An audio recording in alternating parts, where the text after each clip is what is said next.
ఈరోజు ప్రపంచ వీరుడు, జాతికి స్ఫూర్తి నింపిన నాయకుడు నేతాజీ సుభాష్ చంద్రబోస్ గారి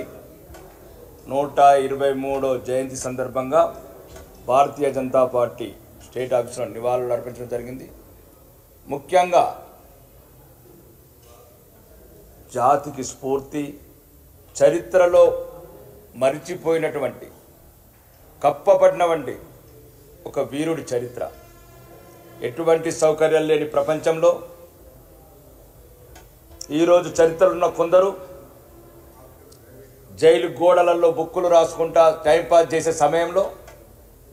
ఈ వీరుడు ప్రపంచాన్ని ఎదిరించి జయించి ఈ దేశం నుంచి కుట్రలు కుతంత్రాలు చేసిన భారతీయ నాయకులు, సొంత పార్టీలో నాయకులు,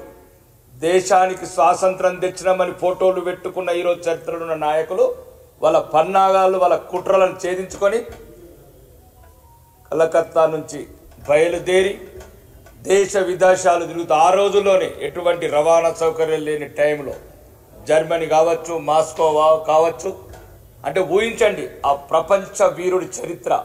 అతని ఘనత, అతని ధైర్యము, అతని రక్తంతో స్వేదంతో ఆజాద్ హిందూ ఫౌజ్ అనేది సింగపూర్ దేశంలో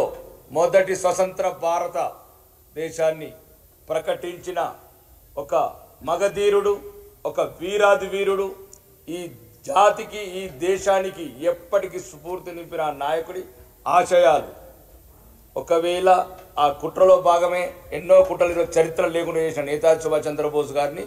మేము భారతీయ జనతా పార్టీ తరఫున స్మరించుకుంటాము, ఆ స్ఫూర్తి నింపుకుంటాము. ఈ దేశ యువతకు అతను చేసిన త్యాగాలు, అతను చేసిన గొప్ప పనులు ఇవన్నీ చరిత్రలో మేము మళ్ళీ చరిత్రలో లిఖించి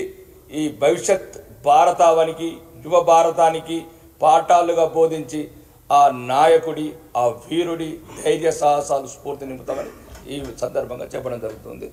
జై హింద్.